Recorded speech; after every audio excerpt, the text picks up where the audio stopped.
vazhdimin e seancës konstituive. Kanë kaluar gati 48 orë prej ndërprerjes së fundit të vazhdimit të seancës konstituive të legjislaturës së 11 të Kuvendit të Kosovës. Kjo ndodhi pasi kryeministri në detyrë dhe një herësh kryetari i lëvizjes Vetëvendosja Albin Kurti kërkoi kushtesë për të propozuar një kandidat për kryetar të Kuvendit.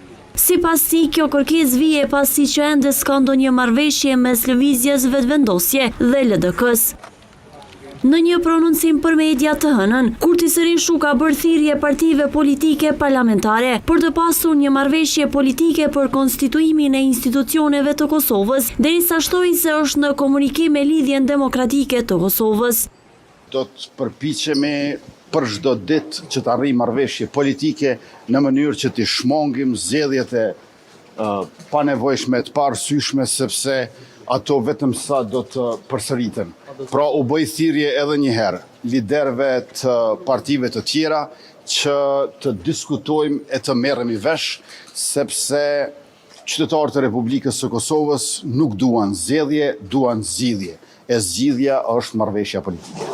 Megjithatë, edhe pas gati 2 ditësh, kryesuesi i Kuvendit deputeti i lëvizjes Vetëvendosje Avni Dehari nuk ka thirrur seancë të radhës për konstituimin e Kuvendit. Përmes një postimi në Facebook, Dehari ka thënë se deputetët opozitar nuk duan marrëveshje politike, por incidente fizike në seancën konstituive.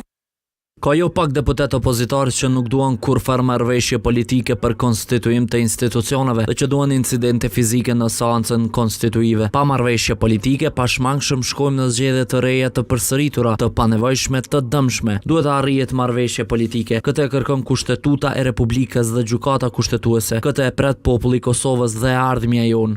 Ish-gjyqtari i gjykatës kushtetuese Kadri Kryeziu tha se kushtetuta parasheh që brenda 30 ditëve të konstituohet parlamenti, mbështetur në aktgjykimin e gjykatës kushtetuese të vitit 2025.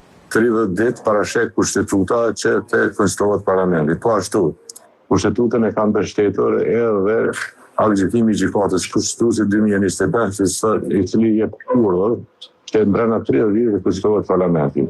Tash çdo veprim, do të thonë që bën parlamentar, do të thonë është veprim jashtë domenit kushtetues dhe ligjor.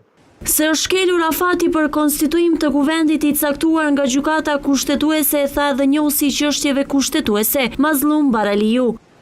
Ai vë theksin te papërgjegjshmëria e klasës politike, duke thënë se pozitë e opozit janë fajtor për këto çështje të krijuara, të cilat ai quan të papranueshme. Pa shkelur, shkelje klasik dhe jo për herë të parë fatkeqësisht.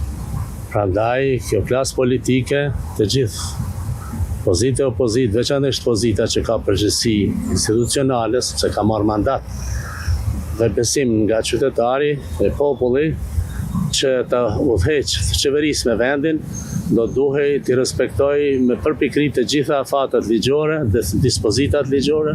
Për analistin politik Blerim Burjani, Kuvendi duhet konstituar sa më shpejt, ku sipas tij kjo mbetet në ndërgjegjen e deputetëve që populli i ka zgjedhur. Kjo temë është më tepër po e kuptoj si hakmarrje ndaj opozitës dhe një shantazh ndaj opozitës që e bën në lëvizje Vetëvendosje. Nëse doni Kuvend atëherë bëni marrëveshje me mua, nëse s'doni Kuvend atëherë nëse s'doni Kuvend atëherë s'ka marrëveshje me mua. Kështu është një farë shantazhi të ndodh një hakmarrje ndaj opozitës, kjo natyrisht është e papranueshme. Kosova vazhdon të mbes në një situatë të paqartë se çfarë do të sjellin ditët në vijim në procesin e negociatave për krijimin e institucioneve të reja, si dhe kur do të mbahet vazhdimi i seancës konstituive të Kuvendit të Kosovës.